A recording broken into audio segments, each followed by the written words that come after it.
Watu wengi wanauliza swali hili, ni kwa nini kuna miungu wengi alafu shetani ni mmoja? Leo nitalijibu hapa. Mimi ni Windful. Neno shetani maana yake ni mpinzani au mshtaki, mtu wa mashindano, hususan katika ulimwengu usioonekana. Dini zote zinaeleza kuhusu anguko la malaika hapo zamani, na mimi leo ngoja nigusie kidogo. By the way, leo nataka nikuoneshe mashetani 7 au malaika 7 waliotupwa duniani, na hawa wanafanya shetani asiwe mmoja, bali shetani wawe wengi. Na hii ni kwa sababu shetani ni mkusanyiko au mmoja wa upinzani wa utimamu wa kiroho katika haki. Namba 1 ni Lucifer. Huyu alikuwa anatoa nuru sana katika mwili wake. Huyu kazi yake duniani ni kusababisha watu kuwa na kiburi pro max. Pastor Nganga inginda. Yaani ukijiona unakuwa na kiburi kama umemaliza vile. Ukiona unakuwa na ujasiri bila adabu, jua Lucifer anakushughulikia. Na ishara ya kwanza kujua kama Lucifer anadili na wewe ni kujihisi maarufu au superstar. Na hapo atatumia hata watu kukusifia na kukupa bichwa. Namba 2 ni Mammon.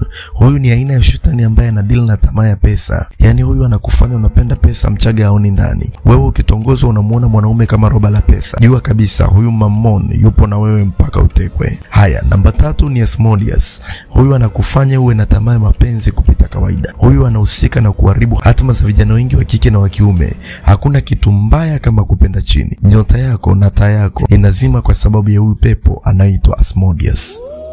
Namba 4 ni Leviathan. Huyu tulimuongelea kwenye video kadhaa zilizopita. Huyu ni aina ya malaika aliyeanguka kwenye kina cha bahari. Utamu wa story yake ni mkubwa sana. Huyu anasukuma watu kuwa na wivu. Jini huyu yupo sana Uswahilini huku. Yaani mwendo wa kutolea na mimacho.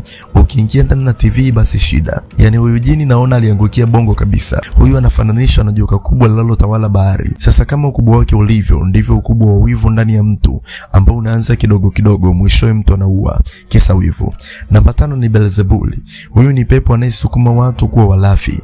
Yaani unajikuta unakula sana kupitiliza. Unakuta unasaliti hata mkeo kisa msosi.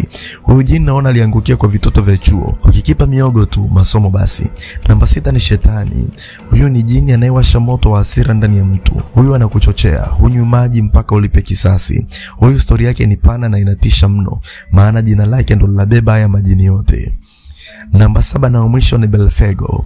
Huenda huyu akawa na nguvu zaidi.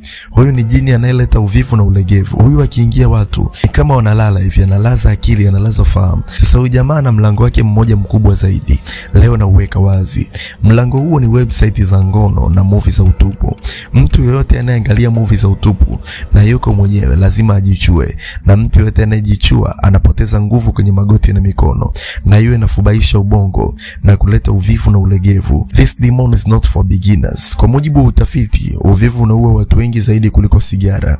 Na ndio maana nikasema huenda huyu ndo ana nguvu kuliko wote. Sasa mwenzangu na mimi, wewe una shetani gani ambaye umetulia naye hapo? Niambie namba ngapi kwenye comment. Hii ni Windful na mimi ndio Windful. Na usisahau